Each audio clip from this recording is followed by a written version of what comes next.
Bueno, como les anticipé, esta semana vamos a tratar de introducirnos al tema de qué es la política, qué es lo ambiental, qué es lo forestal.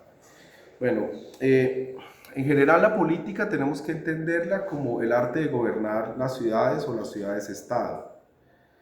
En parte es un saber práctico, un saber técnico, pero también es un saber que linda o colinda con la filosofía o con la especulación sobre una visión de mundo en particular. Entonces, la política en principio tenemos que entenderla como un arte de manejo, de gestión de poblaciones urbanas, pero también de las poblaciones rurales que están articuladas a la vida urbana.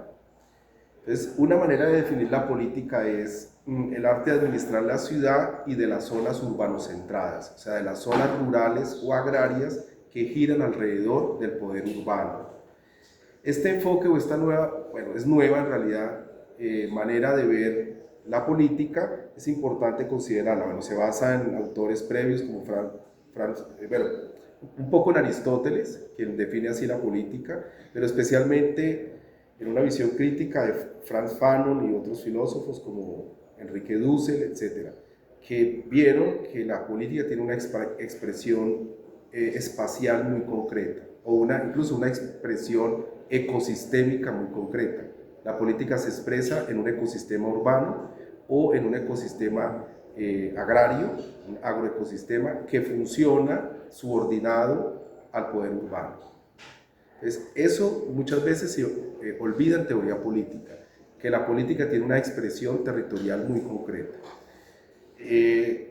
Obviamente este tipo de política o esta forma de entender la política que es muy realista, o sea, si ustedes notan lo que les estoy diciendo, pues tiene argumentos y evidencias sólidas a lo largo de la historia de las ciudades o en general a lo largo de la historia de las ciudades-estado, desde los primeros que se conocen, se puede ver que la política opera de esa manera. Claro, pero no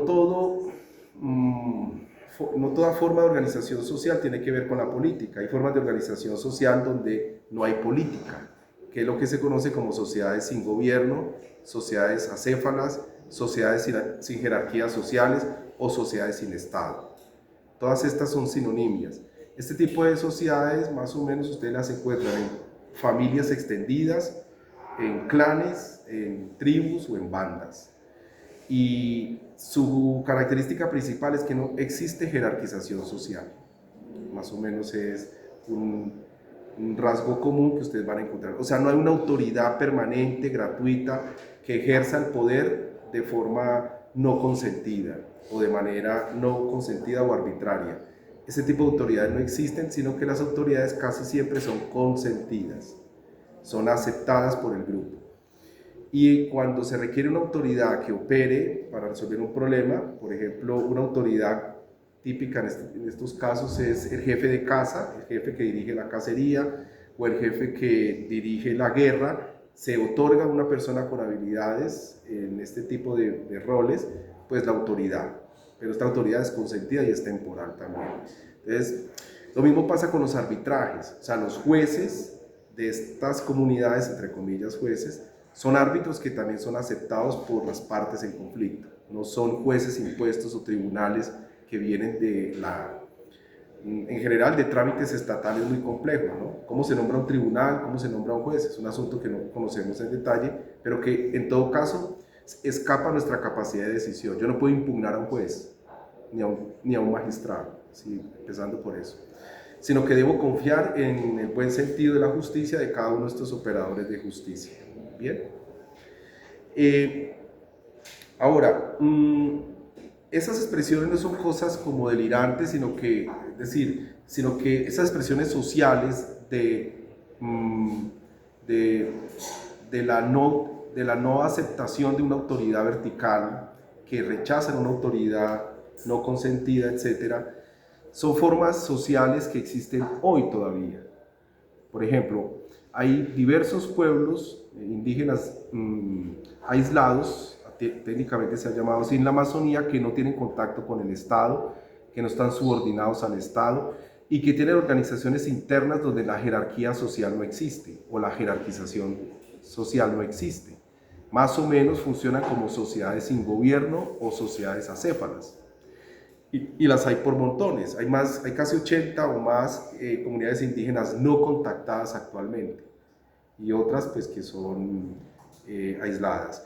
Y por supuesto hay comunidades indígenas ubicadas en otros lugares del mundo que están más o menos en la periferia de los estados, que tienen grados de autonomía muy superior a los que incluso hay aquí en Colombia, etcétera, y que se dan sus propias normas, se dan sus propios gobiernos y la jerarquía social está bastante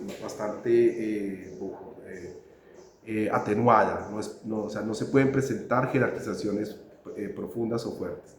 Las comunidades anarquistas también hacen esto, crean en lo que ellos llaman espacios de autonomía, crean sociedades, pequeñas comunidades donde no hay autoridades verticales, donde no hay jerarquización social y cada uno hace lo suyo, etcétera, y hay procesos asamblearios para tomar decisiones.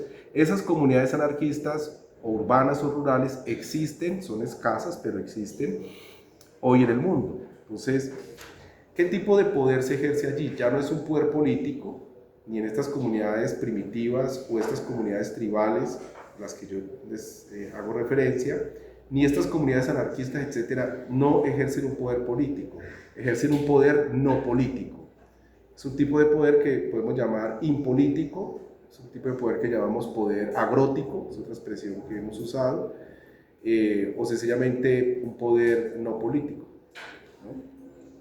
Que obviamente es un tipo de poder que se ejerce, que se debe ejercer para mantener la cohesión social e incluso para regular la supervivencia del grupo, ¿no? Y mantenerlo o sostenerlo a largo plazo, pero es otro tipo de poder. Bien, entonces el poder político por un lado y el poder no político por el otro ordenan las sociedades de manera distinta, y el poder político siempre las ordena de cara a la construcción de un Estado. En el caso del poder no político, no construye estados, es más, rechazan el Estado, ¿no? Sino que construyen sociedades más igualitarias, de relaciones interpersonales más horizontales. Bueno, en general, pues como vivimos en una comunidad estatal, pues tenemos que insistir más en este punto. Ya los antropólogos se ocupan del asunto no político. ¿Qué es lo que buscan en general los estados? No importa si el régimen político sea una tiranía, una dictadura, una monarquía, etcétera, o un régimen semipresidencialista, etcétera. Lo que ellos siempre buscan son más o menos estas mismas retóricas que efectivamente en los hechos tratan de realizar, de materializar. Buscan que exista una especie de desigualdad razonable, o sea, consideran que hay que defender la desigualdad, pero la desigualdad no puede ser aberrante para ellos. Debe ser razonable, buscan una libertad, sí, pero la libertad limitada. O sea, los individuos deben tener libertades, pero dichas libertades tienen que estar más o menos limitadas o constreñidas para que se pueda conseguir el orden estatal o el orden social. Y obviamente se debe garantizar la producción de la riqueza y la paz. Todos los estados más o menos organizan a sus sociedades buscando eso, ¿no? Desigualdades razonables, la paz o la seguridad, la riqueza de la sociedad y unas libertades expandidas hasta cierto punto, o sea, más o menos limitadas, y justifican por qué las libertades tienen que estar limitadas. Y no importa el régimen político. Entonces, dentro de estas sociedades estatales, no importa, repito, el régimen en el cual se inscriba, se busca más o menos con estas retóricas la materialización de estos propósitos, ¿no? Que, bueno, obviamente se tratan de conseguir y que es lo que define la viabilidad de un Estado en general. Históricamente es eso lo que define, no importa si es un Estado moderno o anterior. El Estado colapsa si sencillamente no se consiguen estos propósitos, estos mínimos, ¿no?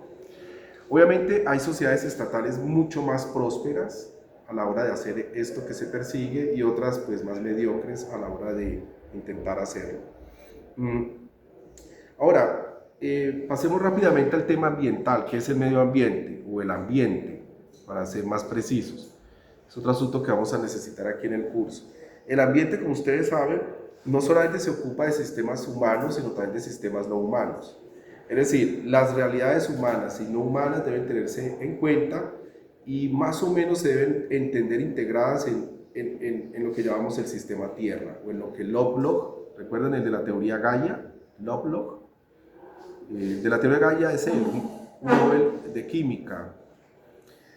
Él propone un sistema Tierra, obviamente en perspectiva científica, no mística, sino un sistema más o menos autorregulado, con conexiones parciales y continuidades también, en medio de estas de las discontinuidades de los elementos del sistema Tierra, pero allí la realidad humana y la realidad no humana está presente y está en interacción. ¿Bien? Así debemos entender el ambiente, y el ser humano está allá adentro, por supuesto, no está afuera, sino que está allá adentro. ¿Hasta dónde pues, los seres humanos pueden afectar el funcionamiento de este sistema? Las tendencias de largo plazo, las tendencias históricas o en tiempos geológicos, y en tiempos geológicos eso es un asunto pues, que se pone en debate siempre. En principio vemos que el ser humano pues, ha hecho moldeamientos muy potentes o muy importantes de la geomorfología de la Tierra, eso es claro, se ve, pero que vaya a niveles profundos de modificación del sistema de la Tierra, pues todavía sigue siendo un tema en discusión. Las pruebas ahora apuntan más al tema de nuestra capacidad de destruir, por ejemplo, los balances químicos de la atmósfera. Eso, sobre todo en eso hay muchas evidencias de un impacto enorme que podamos ocasionar.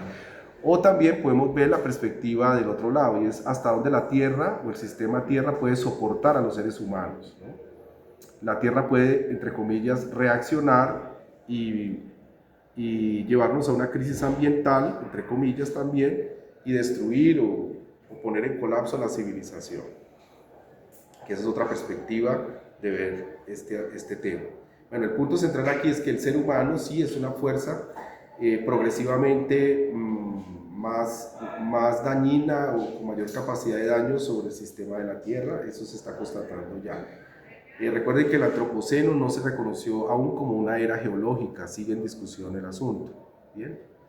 Es una hipótesis hasta ahora. Bien, pero bueno, no vamos a traer esos detalles, más adelante podemos considerarlos. El ambiente también debe tener en cuenta las determinaciones astronómicas. Es decir, la Tierra tiene que contar con una serie de fuerzas de orden astronómico que también pueden afectar su funcionamiento. Los vientos solares es un buen ejemplo de ello, el movimiento de la Tierra, especialmente el movimiento de cabeceo, que se conoce como movimiento de precesión, es también un asunto que debe tenerse presente. La vibración que se produce durante la precesión, que se llama nutación, también debe tenerse presente, podrá estar explicando algunos fenómenos. Bueno, en general, el cabeceo sobre todo, que pues tiene un ciclo que se corrige cada tanto por los expertos, pero que podría estar en 24.000 años, más o menos, ¿no? Que es el tiempo que tardaría la Tierra en terminar un cabeceo, ¿no? Podría estar afectando directamente el sistema de la Tierra. Recuerden que la Tierra tiene, repito, un cabeceo, y que un primer ciclo de ese cabeceo puede durar 24.000 años. Bien. Incluso le atribuimos a ese movimiento de precesión los cambios climáticos radicales que se produjeron hace muchos años en el Sahara, en el desierto del Sahara. Sahara era una gran selva y ahora pues es un gran desierto. Al parecer tiene que ver con una relocalización del régimen de lluvia regional y podría ser explicado por el cabeceo de la Tierra. Pero bueno, incluso glaciaciones que cada tanto se producen también, sobre todo las que son anteriores al periodo de influencia antrópica más potente, que es de la era industrial hacia acá, podría tener que ver también con el movimiento de cabeceo de la Tierra, ¿no? Es una hipótesis que también tiene mucha fuerza. Bueno, en general el sistema de la Tierra también tiene que contar con variables astronómicas, no las puede olvidar, ¿no? También están allí presentes. Y eso hace parte, en principio, del medio ambiente o del ambiente, ¿no? Hay que considerarlo también. El ambiente también es una realidad que nosotros tenemos que ver con una condición híbrida. A ver, el ambiente es una realidad híbrida en el sentido de que es y al mismo tiempo debe ser. A ver, me explico, y esto lo hacemos con base en Hans Jonas, por ejemplo, uno de los fundadores del principio de responsabilidad con el medio ambiente. Esto quiere decir de que para que nosotros seamos tal como somos hoy, necesitamos de una existencia previa, tanto de seres humanos, como nuestros padres, por ejemplo, que nos procrearon, pero también de un entorno real y concreto que es el ambiente. Sin esas realidades previas, nuestros padres y un medio ambiente sano, no existe una humanidad futura. Entonces, el medio ambiente debe entenderse como una hibridación entre una realidad que es, pero también una realidad que debería ser. Si no se entiende así, pues todo estaría permitido. Los seres humanos podrían desaparecer y no habría ninguna objeción. Cualquier tecnología podría probarse, así fuera destructiva con nosotros mismos, no tendríamos ninguna objeción. Solo tenemos una objeción sólida, realmente incuestionable, de por qué debemos cuidar el ambiente y cuidarnos a nosotros mismos, es porque somos y debemos ser de una manera específica. O sea, debemos ser, sí, debemos seguir siendo humanos, capaces de mantener a los seres humanos, y debemos seguir siendo humanos respetando un medio ambiente sano. No hay otra manera. O sea, ser y deber ser están de la mano en el medio ambiente. No hay forma de separarlos. A ver, la gente que sueña con las grandes soluciones tecnológicas se dice, no, es que el medio ambiente se puede machacar tanto como yo quiera porque la tecnología va a llegar a salvarnos. Bueno, ese tipo de perspectivas obviamente no consideran situaciones límites en las cuales lo que es hoy en el medio ambiente tal como es hoy, los seres humanos tal como somos hoy, en principio podrían sufrir todo tipo de perturbaciones, todo tipo de contaminaciones, todo tipo de amenazas o riesgos ambientales, que esa especie humana seguiría siendo tal como es y el medio ambiente seguiría siendo tal como es. Esa ficción es el punto de partida de las personas que creen que la tecnología lo va a resolver todo. Y efectivamente parece ser que en esa discusión ellos están perdiendo el debate, ¿no? Obviamente. Necesitamos un medio ambiente que no puede sustituir la tecnología, ya lo estamos viendo con claridad, en muchos niveles, y necesitamos seres humanos que no pueden ser sustituidos por el transhumanismo o por el poshumanismo. Aún estos son ilusiones, ¿no? Muchas cosas del transhumanismo, que ya vamos a ver poco, y el poshumanismo son ilusiones. O sea, la tecnología no todo lo resuelve en la salud humana o en la biología humana o en la fisiología humana, no todo lo resuelve. Y tampoco el poshumanismo no todo lo resuelve porque las conciencias no se pueden implantar en máquinas. No se ha podido, ¿no? Y seguramente hay todavía al respecto un tema pues, de nivel ficcional muy fuerte, un utopismo bastante fuerte, difícil de aceptar. Entonces, creer en la tecnología tiene límites. Entonces es preferible, por precaución, por responsabilidad con nosotros mismos, el futuro, etcétera, que veamos el medio ambiente como una entidad que es y que debe ser así, tal cual, para que podamos garantizar nuestra existencia en el planeta y la existencia de las cosas que nos rodean. ¿Bien? Bueno, otra cosa que en la noción de medio ambiente debemos considerar es que debe existir el azar verdadero. Esto es clave, esto es importante. Es decir, el sistema de la Tierra, bueno, incluyendo los seres humanos, tienen unos niveles de indeterminación importantes. O sea, nosotros tenemos un comportamiento que no se puede predecir de forma absoluta o de forma precisa, etcétera, etcétera. Lo mismo que hay muchas cosas o entidades en el mundo que tienen comportamientos que son indeterminables, que llamamos azar verdadero. No se pueden moldear a través de una ecuación, para ponerlo así en términos muy sencillos.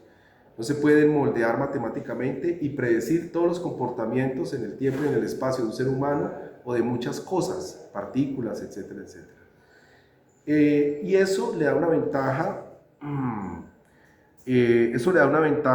a esta noción del medio ambiente, porque si aceptamos de que todo es un producto de unas cadenas causales absolutamente previsibles, modelables o matematizables, eso significa que la tecnología podría reemplazar al medio ambiente. Y eso significaría que la tecnología puede reemplazar al ser humano.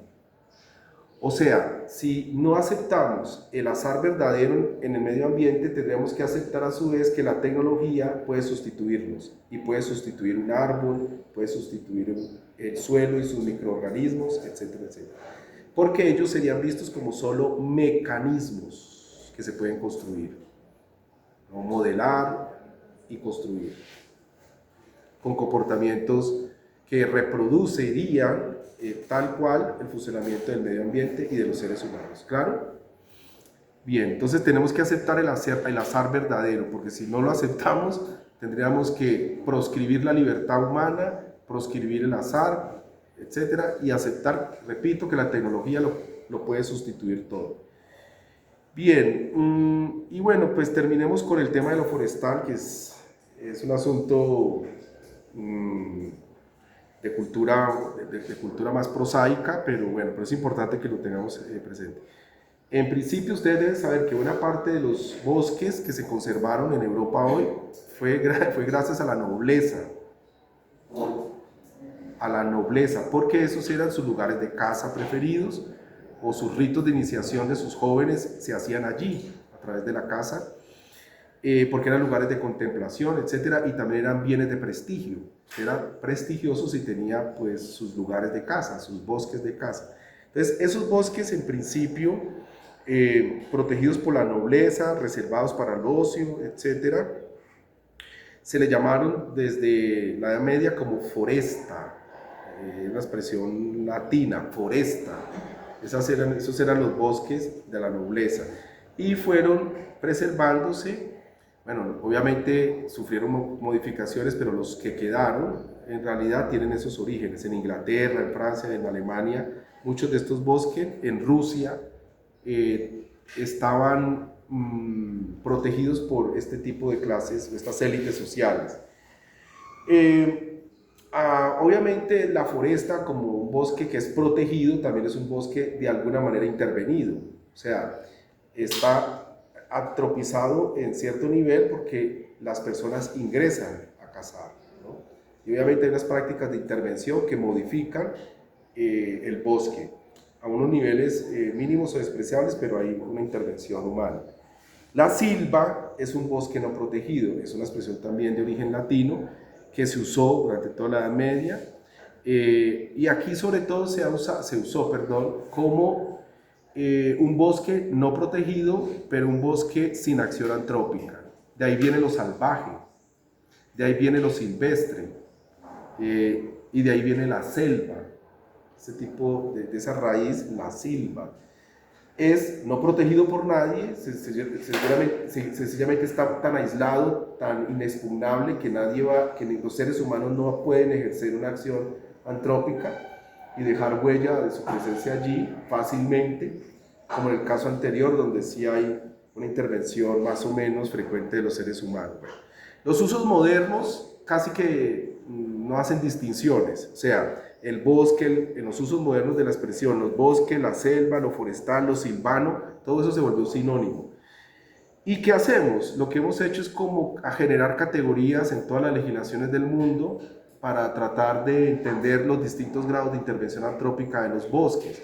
Entonces, por ejemplo, hay bosque o selva natural o prístina. Eso es una gran categoría que puede estar protegida, o que puede estar tan aislada que ni siquiera hay políticas de protección, está muy aislada. Está el bosque o selva conservado, donde sí obviamente hay políticas de protección, pero además hay un uso sostenible dentro de esos bosques o selvas. Eso es lo que llamamos bosque o selva de conservación. Hay un uso sostenible, o sea, hay intervención antrópica, y se pretende entender el funcionamiento de ese ecosistema para explotarlo a ciertos niveles económicos de forma sostenible.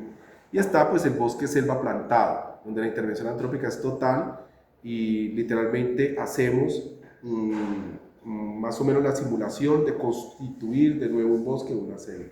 Esas son las tres grandes categorías que hemos confeccionado hoy y que nos permiten entender pues, los fenómenos concretos de cómo son los bosques o las selvas. Recordemos que Humboldt le llamaba aquí a esto las selvas del Quindío, no le llamaba bosques, ni bosque andino, nada por el estilo.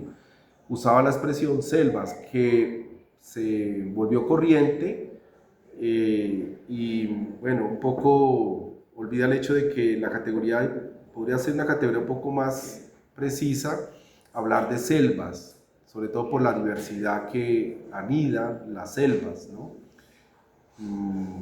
Respecto a los bosques templados, ¿no? Donde la diversidad es mucho menor y de golpe se puede notar cuando uno viaja o visita los bosques de los países templados.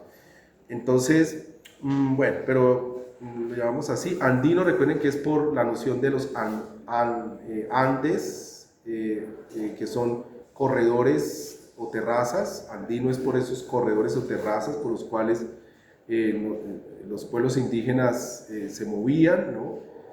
Plantaban, hacían sus terrazas, etc.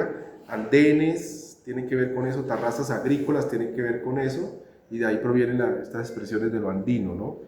Que llamaron mucho la atención a los conquistadores cuando los vieron, ¿no? A ver, recuerden que nuestra agricultura tiene fenómenos de terrazas agrícolas muy interesantes. O sea, donde se evidencian fuertemente es en Perú, en el Valle Sagrado. Se ve claramente, o sea, desde Cusco hasta Ollantaytambo, ustedes ven un montón de terrazas agrícolas que fueron construidas a unas alturas pues, significativas, más de 3.500 hasta 4.500 metros de altura, un poco más. Se ven terrazas y fueron construidas literalmente para poder garantizar provisión de alimentos durante buena parte del año, ¿no? Ver eso, claro, genera rápidamente una impresión que perdura, y son andenes, literalmente son andenes, terrazas agrícolas. De ahí proviene lo andino. De la expresión andina se ajusta muy bien a nuestra topografía, es una expresión que habla correctamente de nuestros paisajes.